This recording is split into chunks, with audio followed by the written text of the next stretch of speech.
Chaque individu vient au monde avec une étincelle d'origine divine. Cependant, dès l'instant où une personne ouvre les yeux pour la première fois, un système astucieux se met en place, cherchant à effacer de sa mémoire cette connaissance fondamentale. Il n'était pas nécessaire d'enchaîner les gens littéralement, il suffisait de leur faire oublier leur véritable essence. Le contrôle s'exerçait non par la contrainte manifeste, mais par des méthodes à peine perceptibles. Il s'agissait de règles jamais remises en question, de croyances assimilées sans réflexion critique et de rêves qu'il fallait poursuivre.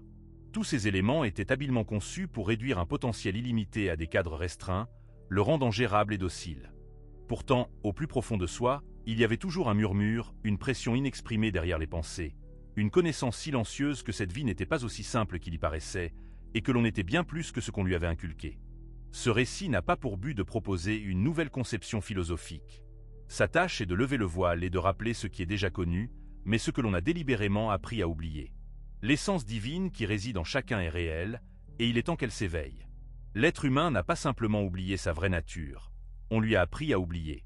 Chaque système auquel les gens ont jamais fait confiance, de l'école aux médias et à la religion, n'est jamais resté impartial.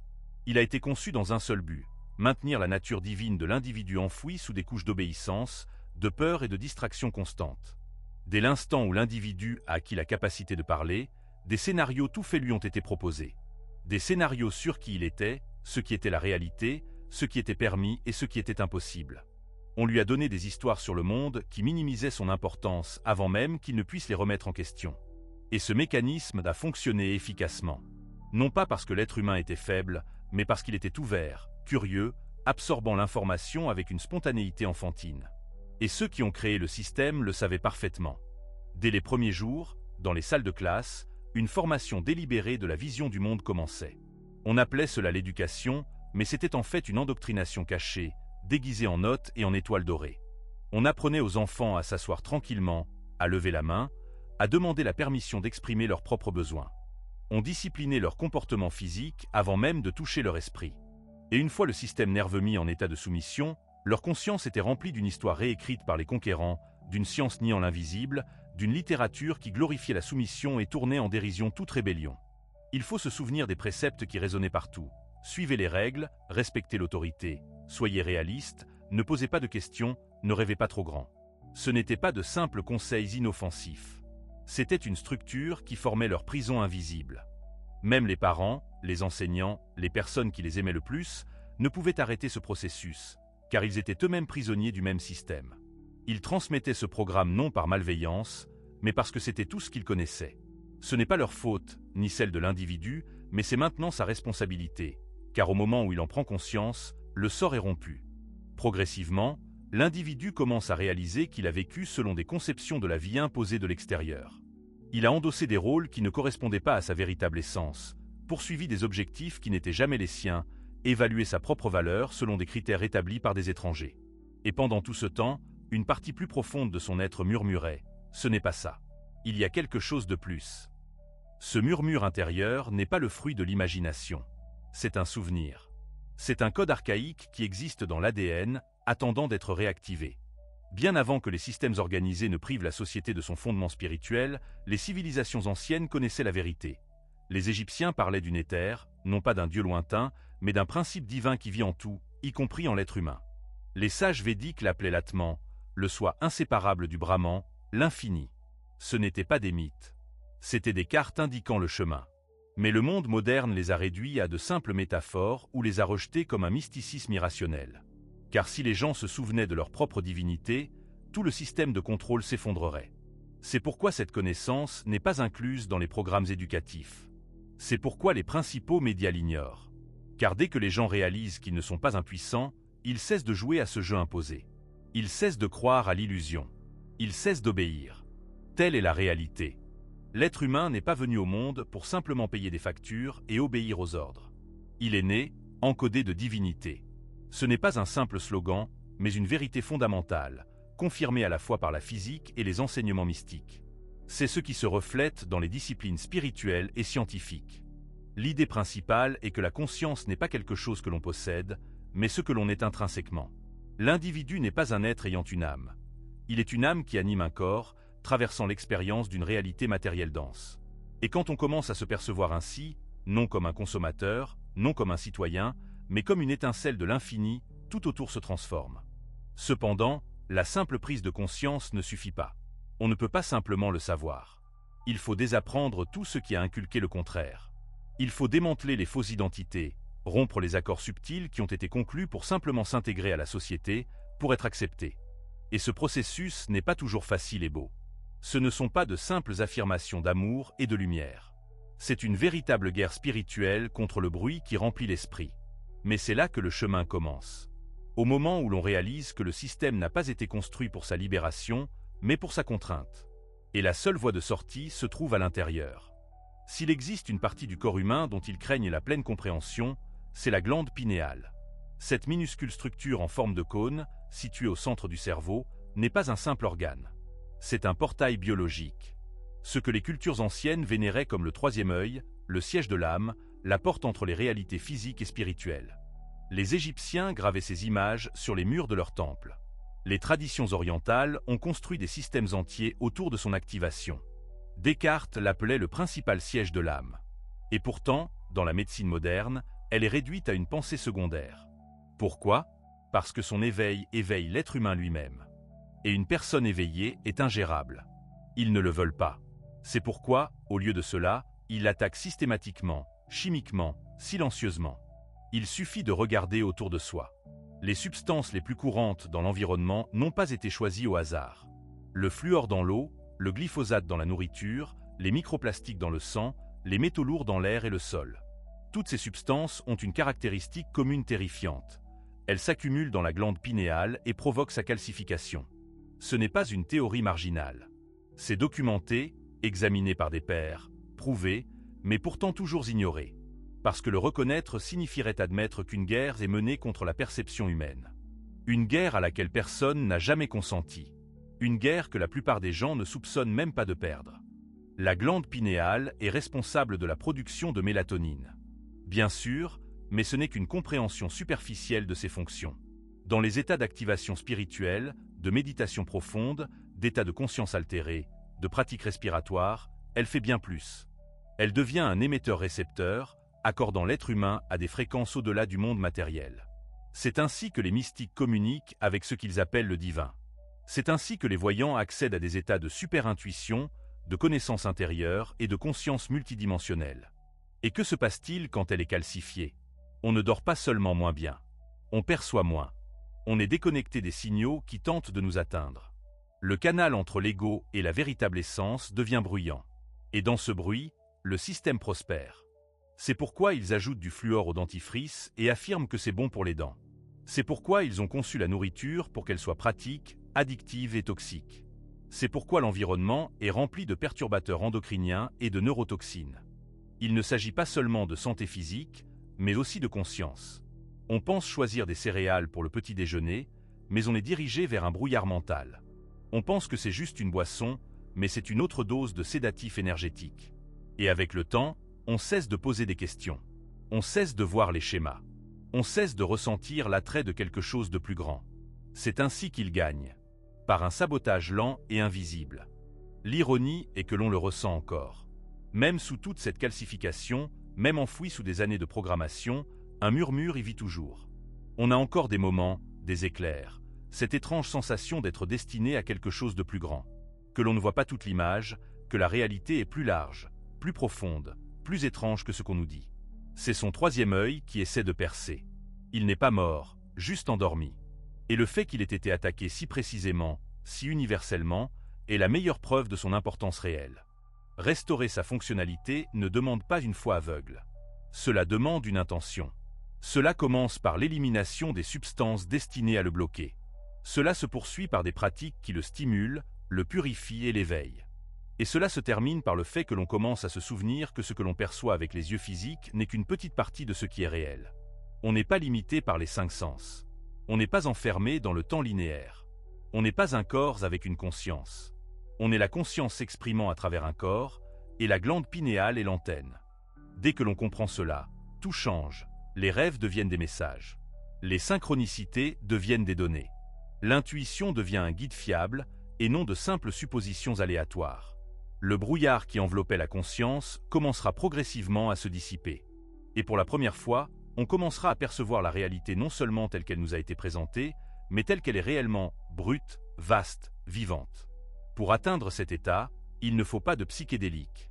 Il faut de la clarté d'esprit, une détoxification du corps et bien sûr, de la discipline. Et surtout, il faut désirer la vérité plus que le confort. Car l'éveil n'est pas un chemin facile.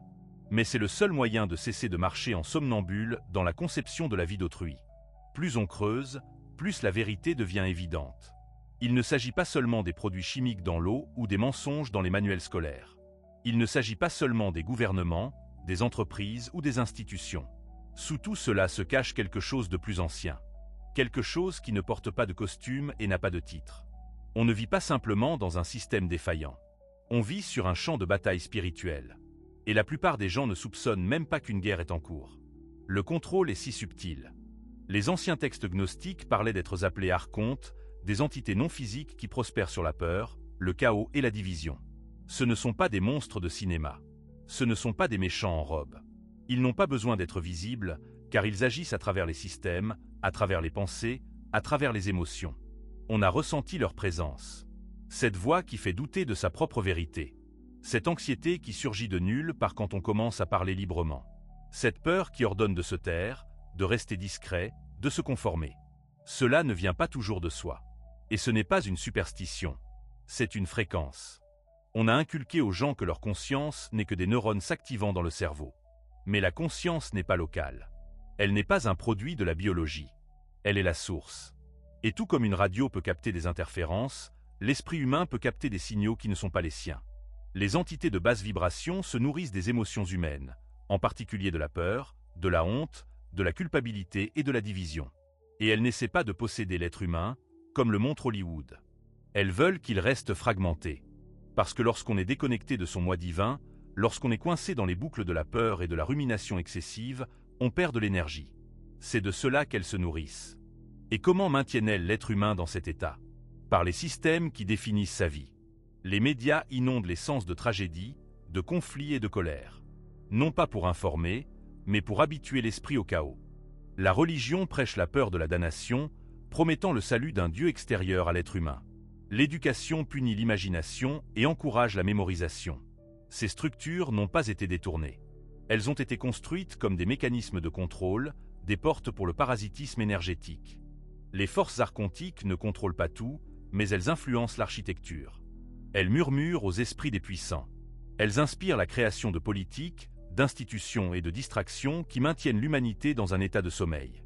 Elles ne veulent pas d'une population qui médite, respire profondément, remet tout en question et se souvient de son origine divine.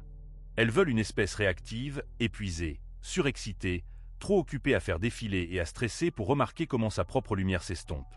Et on pourrait penser que c'est trop tiré par les cheveux, trop étrange, trop. Mais il suffit de regarder autour de soi. Pourquoi presque chaque aspect de la vie serait-il construit pour déformer la conscience plutôt que pour l'élargir? Pourquoi les substances qui augmentent la conscience seraient-elles illégales, tandis que celles qui l'émoussent sont vendues à chaque coin de rue? Pourquoi les symboles et les pratiques les plus anciens qui activent la conscience seraient-ils ridiculisés, interdits ou enterrés? C'est parce qu'ils connaissent la vérité. Au moment où l'on se souvient de qui l'on est, on se déconnecte de leur source d'énergie. On cesse de perdre son énergie par la peur. On cesse de réagir et on commence à observer.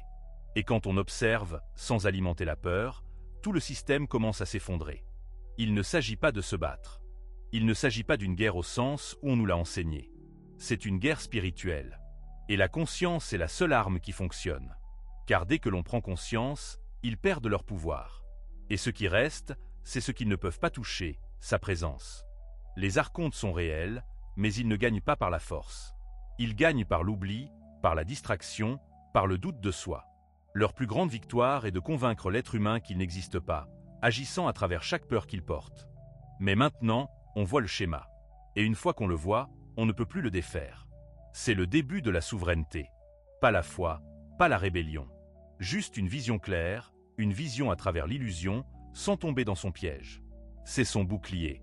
C'est son épée. Et c'est le changement qui le transforme d'une cible en un émetteur.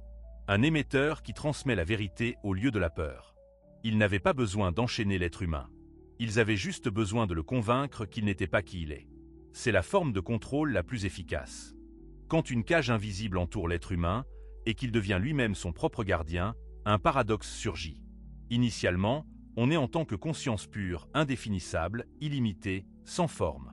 Mais avec le temps, couche après couche, on lui attribue une identité, un nom, une nationalité, un sexe, une religion, une personnalité, et on y croit. Cela ne vient pas de la naïveté, mais parce que le processus commence tôt, avant même de savoir ce qu'est la croyance. Autour de sa lumière est érigé un masque que l'on apprend ensuite à appeler « moi ». Cette identité n'est pas la faute de l'être humain, mais sa responsabilité est de la remettre en question. Car une grande partie de ce qu'il considère comme lui-même n'est qu'un programme emprunté. On a récompensé l'être humain pour sa docilité, loué pour son silence. Il a vite appris quelle partie de lui-même était acceptable et lesquelles devaient être enterrées pour être aimées, acceptées, inclus. Il s'est modifié pour survivre et a fini par oublier qu'il se modifiait. Il a cessé d'être pour commencer à jouer un rôle. Le système aime les acteurs. Il prospère quand on confond l'obéissance avec la moralité, quand on pense que l'estime de soi vient de la productivité, et quand on passe sa vie à courir après des rôles qui n'ont rien à voir avec son essence véritable. Étudiant, employé, conjoint, citoyen, influenceur, ce sont des rôles, pas des réalités. Ce sont des fonctions au sein d'un jeu conçu pour maintenir l'être humain focalisé sur l'extérieur et fragmenté à l'intérieur. Et plus il est attaché au masque, plus il est facile de le manipuler. C'est pourquoi douter de son identité ressemble à la mort, car d'une certaine manière, c'est le cas. Le « moi » construit ne veut pas être révélé. Il veut continuer à jouer le jeu, à recueillir des confirmations et à éviter le rejet. Mais le véritable éveil commence quand on cesse de demander « qui suis-je » et commence à demander « qu'est-ce que je suis ?» Car au moment où l'on cesse d'essayer d'être quelqu'un et commence à se reconnaître comme la conscience derrière ce « quelqu'un », l'illusion se fissure. C'est pourquoi le système encourage l'autodéfinition constante. Choisissez vos étiquettes, créez votre profil, marquez-vous, construisez un récit, renforcez-le quotidiennement. Tout cela est une distraction. Car tant que l'on joue au jeu de l'identité, on ne pose pas la seule question importante. Qui observe tout cela? Qui se tient derrière les rôles, derrière les pensées, derrière les sentiments? C'est cette présence, toujours silencieuse, consciente, c'est lui. Et c'est ce lui que le système ne peut pas toucher, car il n'agit pas dans la peur, la comparaison ou la survie. Il est simplement. Mais cette présence a été enfouie sous les couches du jeu. Et plus la persona est profonde, plus il faut d'efforts pour la maintenir. C'est pourquoi tant de gens se sentent épuisés et ne savent pas pourquoi. Il ne s'agit pas seulement de leur travail ou de leur emploi du temps. C'est une fuite d'énergie due au fait de prétendre être quelqu'un qu'ils ne sont pas. Chaque interaction sociale devient une répétition. Chaque relation devient une négociation de masques. Et l'âme, invisible et inexprimée, commence à s'estomper en arrière-plan. Pas morte, juste oubliée.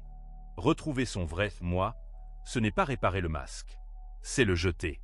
Il ne s'agit pas de devenir meilleur. Il s'agit de devenir réel. Cela signifie se permettre d'être brut, non poli, contradictoire et vivant. Cela signifie abandonner ce que l'on pense devoir être pour être aimé et se tenir plutôt comme ce que l'on est réellement. Une conscience infinie, vivant une expérience temporaire en tant qu'être humain. Non pas pour échapper à la vie, mais pour la vivre pleinement, sans illusion. L'être humain n'a jamais été destiné à s'intégrer dans ce système.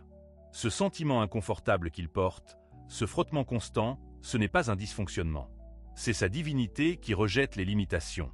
C'est un rappel que les rôles qu'il a joués n'ont jamais été conçus pour contenir sa vérité. La vérité n'a pas besoin de nom. Elle n'a pas besoin de validation. Elle a juste besoin d'espace pour être rappelée. Et ce souvenir n'exige pas de transcender le monde, mais seulement de cesser de prendre le masque pour le mettre. Lachez la persona. Ce qui restera, c'est ce qui a toujours été réel. L'éveil spirituel ne commence pas dans la tête. Il commence dans le corps. Cela peut sembler étrange, alors que tout ce qui est enseigné sur l'éveil pointe vers le haut, vers les pensées, les idées, les concepts abstraits. Mais la vérité est que le corps n'est pas séparé de la conscience. C'est la conscience condensée en matière, formée par la lumière, animée par l'énergie. Et le système le sait. C'est pourquoi il ne cible pas seulement l'esprit. Il cible la biologie. S'ils peuvent maintenir le corps léthargique, enflammé, engourdi, déconnecté, ils n'ont pas besoin de contrôler les pensées. Ils ont déjà gagné avant même que la première pensée n'apparaisse. Il faut y réfléchir.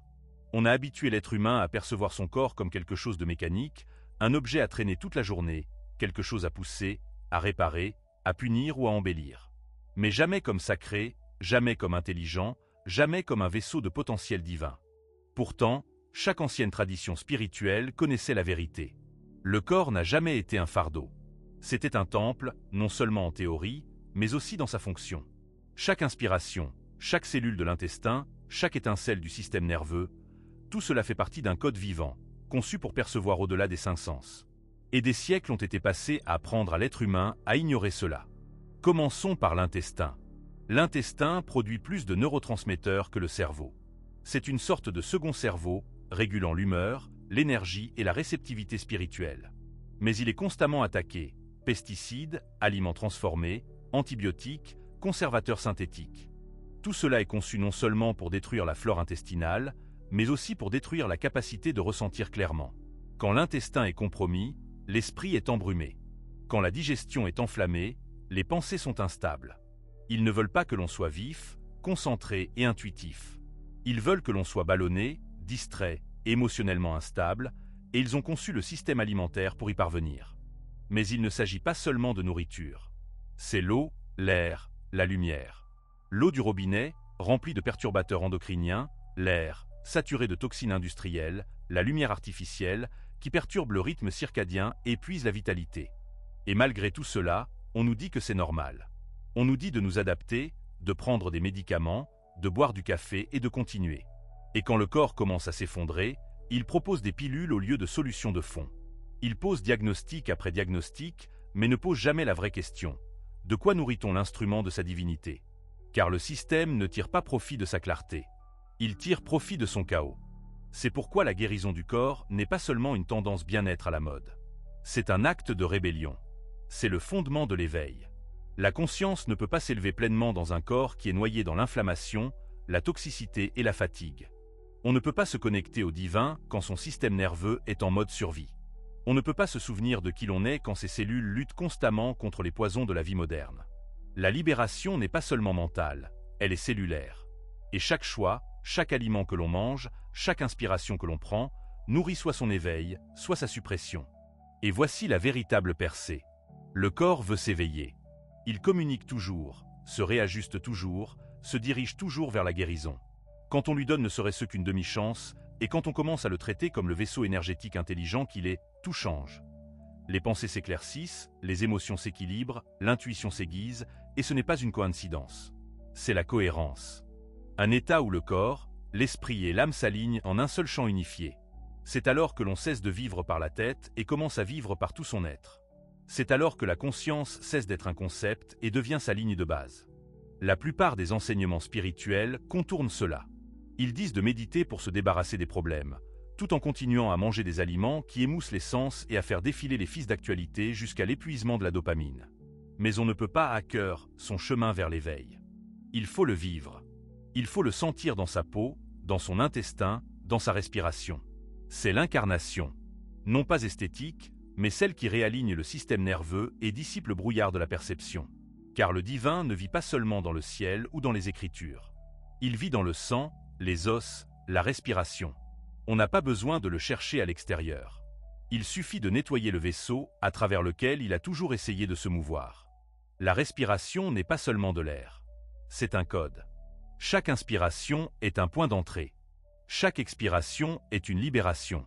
C'est la force la plus sous-estimée dans l'arsenal spirituel, car elle est la plus évidente, la plus constante et pourtant la plus puissante. Alors que le monde enseigne à chercher des solutions à l'extérieur, la respiration a toujours gardé silencieusement la clé de la libération. On a simplement oublié comment l'utiliser. On respire en pilote automatique, mais on n'a jamais été destiné à respirer inconsciemment. Les anciens le savaient. Ils ont construit des systèmes entiers autour du travail intentionnel avec la respiration. Non seulement pour la relaxation, mais pour la transformation. Dans les enseignements védiques, la respiration est le prana, la force vitale, le pont entre le physique et le subtil. Dans l'alchimie taoïste, elle fait circuler le QI, activant l'élixir interne du corps. Dans la tradition hermétique, le souffle est le rythme de l'esprit qui anime la matière. Chaque voie mystique, de l'Égypte ancienne au sommet de l'Himalaya, a invariablement souligné une vérité profonde. En maîtrisant son propre souffle, l'être humain acquiert la capacité de contrôler son état de conscience. En contrôlant sa conscience, il peut se souvenir de sa véritable essence. Cependant, le monde moderne, avec son rythme effréné, son stress chronique et sa respiration superficielle déconnectent inéluctablement les gens de cette connaissance fondamentale. Tous ces facteurs réduisent la force vitale, la privant de sa plénitude. La plupart des individus passent leur journée à respirer uniquement avec le haut de la poitrine, sans jamais remplir complètement leurs poumons, sans jamais activer tout le potentiel de leur système énergétique.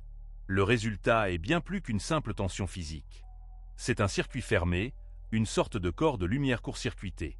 En fin de compte, l'être humain vit dans un brouillard mental, incapable d'accéder à la clarté qui n'a toujours été qu'à quelques respirations profondes. Car le souffle ne transporte pas seulement l'oxygène, il est un puissant conducteur d'énergie. Le corps humain n'est pas qu'un assemblage de chair et d'os. C'est un champ fréquentiel complexe. Les chakras, les nadis, les méridiens, les couches auriques ne sont pas de simples fantaisies nées à l'ère du nuage. Ce sont des cartes précises de l'anatomie énergétique. Elles montrent comment la force vitale circule à travers l'être humain et, plus important encore, où elle se bloque. Les traumatismes, les peurs, les émotions refoulées ne disparaissent pas sans laisser de traces. Ils se déposent dans le corps énergétique, comme des interférences statiques dans un signal radio. Et quand l'énergie ne peut pas circuler librement, la conscience ne le peut pas non plus. On peut penser qu'on est simplement fatigué, anxieux ou bloqué. Mais souvent, c'est une stagnation énergétique qui demande avec insistance à être délogée. C'est là que le souffle devient un moyen de guérison. La respiration consciente, pratiquée avec intention, rythme et pleine conscience, commence à nettoyer ces voies énergétiques. On commence à ressentir de la chaleur, des picotements, une libération émotionnelle, des états de perception élargis. Cela ne se produit pas parce que quelque chose d'extérieur envahit notre monde, mais parce que quelque chose d'intérieur est enfin autorisé à circuler librement. On n'ajoute rien de nouveau, on retire ce qui n'aurait jamais dû rester. Et à mesure que ces canaux s'ouvrent, quelque chose d'ancien s'éveille. L'intelligence dormante à la base de la colonne vertébrale, ce que les yogis appellent la Kundalini, commence à s'élever. Ce n'est pas une métaphore. C'est de l'électricité. C'est vivant. C'est la pure puissance de notre propre divinité qui s'éveille à la vie. Et elle n'a pas besoin de permission. Elle a besoin d'espace. Elle a besoin de souffle. Elle a besoin que nous cessions d'externaliser notre pouvoir et que nous commencions à utiliser les outils qui ont toujours été sous notre nez. Pour commencer, pas besoin de rituels complexes ou de maîtres extérieurs. Il faut de la présence. Il faut de la patience. Il faut le courage de ressentir. Car le véritable travail respiratoire n'est pas toujours euphorique. Il peut faire remonter à la surface tout ce que le système nous a appris à enfouir. Le chagrin, la colère, l'extase, la vérité. Mais à travers tout cela, quelque chose de plus profond émerge. Une connaissance tranquille et infaillible. Celle que nous ne faisons pas que survivre dans cette vie. Nous sommes ici pour la vivre pleinement, en puisant à notre source et non à nos conditionnements. C'est pourquoi le souffle est sacré. Ce n'est pas une simple fonction biologique, mais une stratégie spirituelle profonde. C'est le chemin le plus accessible, direct et démocratique pour se souvenir du divin en soi. Il ne demande ni foi, ni intermédiaire, ni dépense, seulement de la conscience. Le système ne veut pas que nous nous en souvenions. Car au moment où nous le faisons, nous devenons notre propre guérisseur, notre propre gourou, notre propre libération. Si vous voulez révéler le Dieu en vous, commencez ici. Fermez les yeux.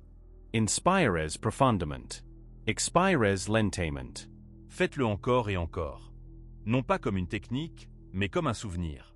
Vous n'avez jamais été déconnecté. Vous reteniez simplement votre souffle.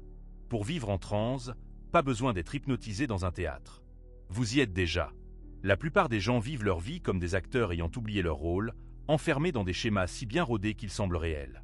Se réveiller, faire défiler le fil d'actualité, consommer, réagir, dormir, répéter.